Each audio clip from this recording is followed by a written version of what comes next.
Okay, number one, getting rhythmic here, and we got some arpeggios being used in this stuff to help put the riff together. So, like in the first bar, what we actually have, we start at that E minor, but then that note there actually makes it an E minor 7. We haven't gotten to 7th chords yet, but we have an E minor 7 being used in that first bar. And at the start of the second bar, kind of going down part of that E minor 7. But then we switch it to a D major. I just like the sound of that note. Seemed like a good transition.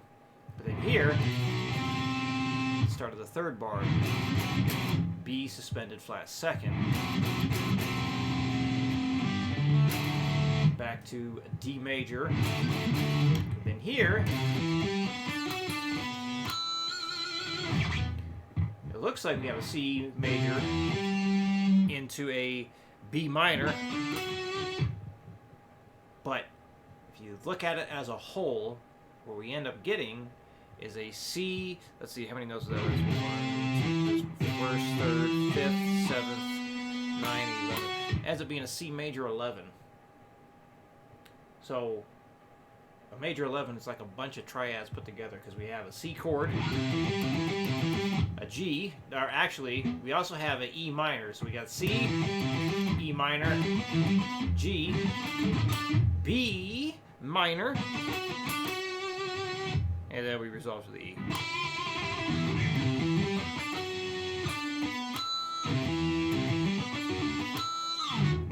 So a little bit of bonus theory there for you.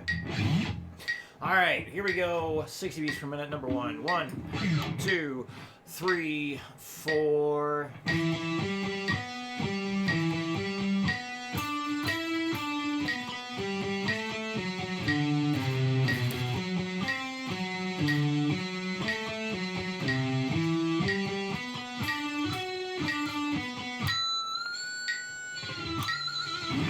Hundred. 1, 2, 3, 4. I'm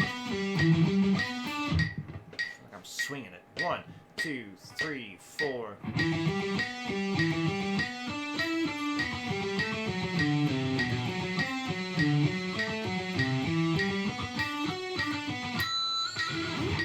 $140. 1, 2, 1, 2, 3, 4.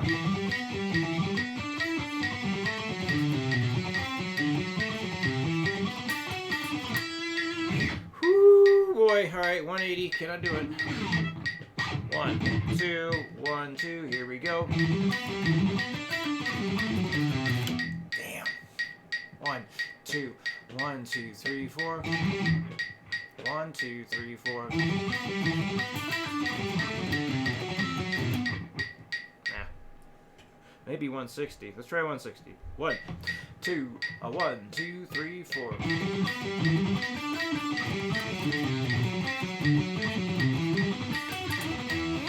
I barred at the end instead of doing a clean note. 1, 2, 3, 4. 1, 2, 3, 4.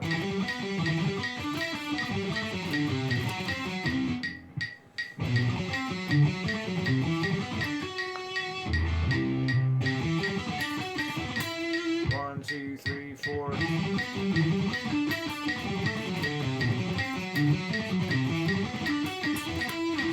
Woo! Alright, good enough, I guess. Alright, number 2. Mixing up the gallop and reverse gallops. Using arpeggios again. Chord shapes. E minor, D major, C suspended 2nd. D suspended 2nd. Now we could get even more technical. If we include every single note in that 4th bar, that actually gives us a D major add 9. 60. Here we go. 1, 2, 3, 4.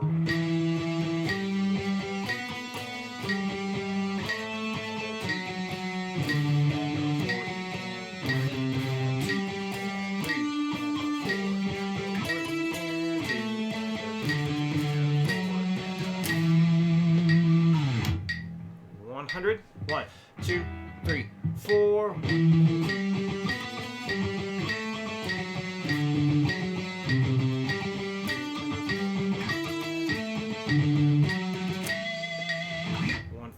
One, two, 1, 2, 3, 4. 1, 2, 3, 4. Damn, I'm screwing this up. 1, 2, 3, 4.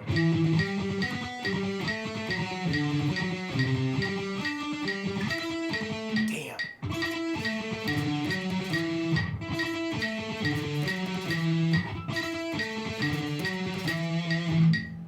Can you tell I never practice these things? I just go and play them. 1, 2, 3, 4.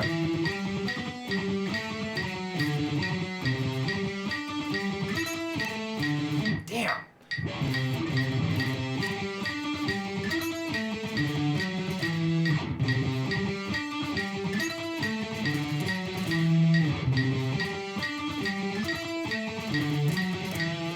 One, two from the top.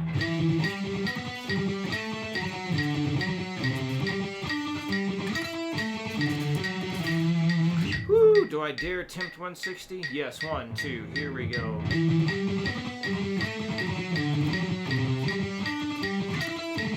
Damn it! That ending.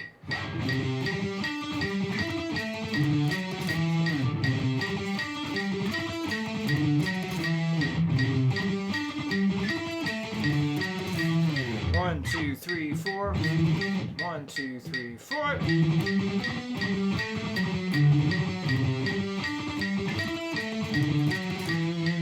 Alright, I better call it there.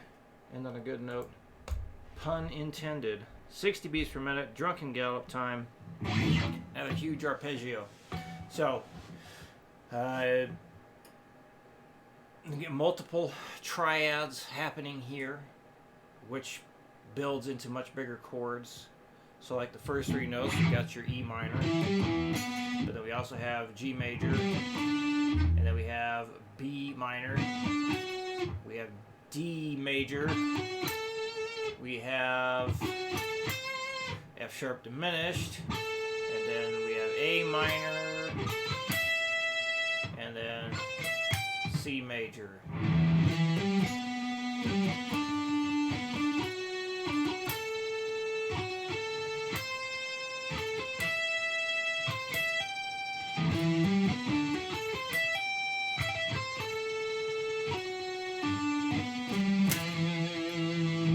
Build on that. And if you play 4 notes at a time, there's E minor 7, G major 7, B minor 7, D dominant 7, that's F sharp minor 7 flat 5, or you can call it an F sharp half diminished 7, and then you got your A minor 7 right there. Or we can take it even further. This is like what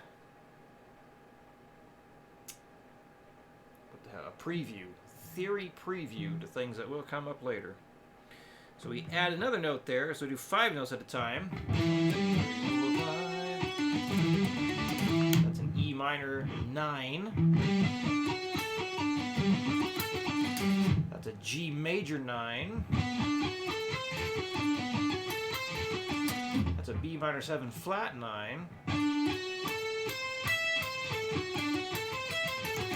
D dominant 9. F sharp minor 7 flat 5 flat 9. Yep, that's the size we can go on that. Now we do 6 notes at a time. 4, 5, 6. That gives us an E minor 11.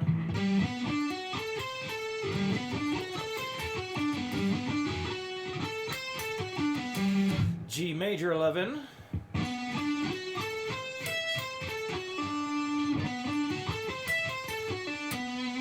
That is a B minor 11 flat 9. 1, 2, 3, 4, 5, 6.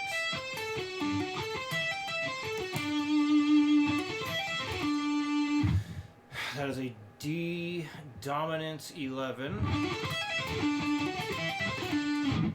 And that's as high as we can go, doing 6 notes at a time. 7 notes at a time. Yes, we can do that too. So the first one will be an E minor 13. 5, 6, 7. And actually, we can go all the way up there and hit the octave. 4, 5, 6, 7. So I am skipping every other note, right? E, G, B, D, F sharp, A, C, E. E to G, A, B, D, F sharp, A, C, yep.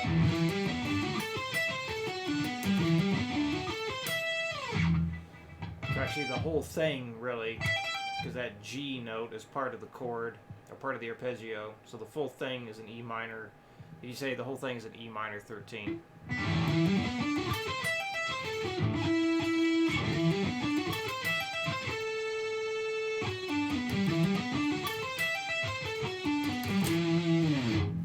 But just going from the G to the G, that gives us a G major 13. Could tap the B up here.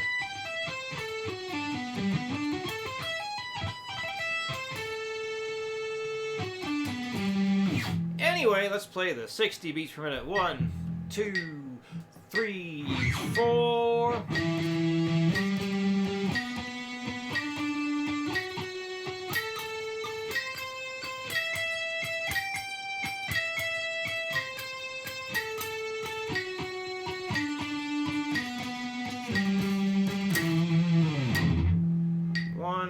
Hundred.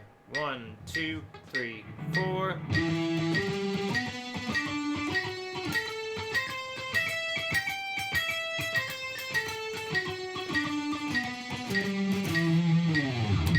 $140. 1, 2, 1, 2, 3, 4.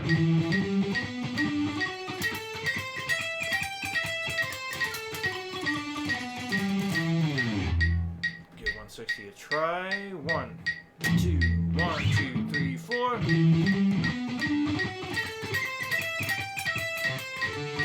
Ah, 1, 2, 3, 4. Nah, forget it. I'm already embarrassed enough screwing up earlier.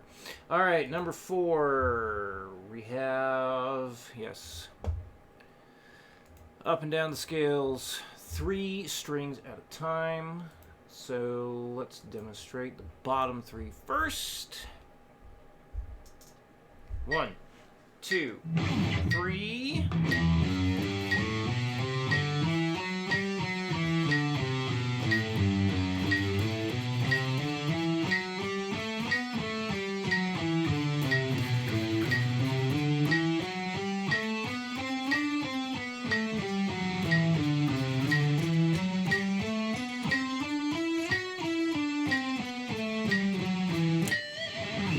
Top 3. 1, 2, 3.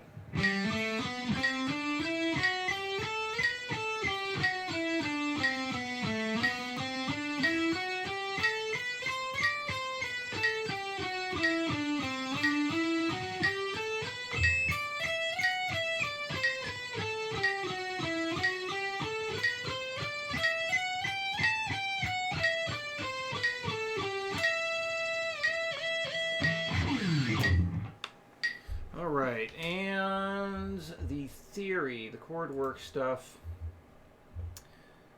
So I got all this finally filled in here. So yes, what you already did last night. So here we have the first inversion. So the root note is actually at the top of the chord this time. So here we have the interval structure of 3, 5, 1. 3, 5, 1. And then here we have the second inversion, so the root note is now in the middle. So we have 5, 1, 3. 5, 1, 3. So after that, we're going to move up to the A string. And I have the first chord done for every line. This way you can see exactly how we're going to stack the intervals. And we once again begin with just straight up 1, 3, 5. Then we have the first inversion going 3, 5, 1. And then the second inversion going 5, 1, 3. And then the same thing again, starting on the D string, and then finally everything starting on the G string. So, got the Roman numerals in place so you know what you're supposed to do next. I think I got it input it all correctly, hopefully. So just got to pay attention to when we play at the high octave, and then go down to the open position. If one of these starts with the open position, such as this, we will end with the high octave. So again, if we are beginning with an open position chord, we will end with the high octave of that first chord. Everything else, such as right here, we have the 3 happening twice. This will begin at the high octave. That will begin in the open position. So, just got to watch for those doubles. And I think that covers it. So, take your time. If you input all the notes correctly, Guitar Pro will auto-generate the name that we want. So, nothing funny, no weird things happening on this stuff. I think that covers it. Alright, any questions, let me know. I will see you again next week.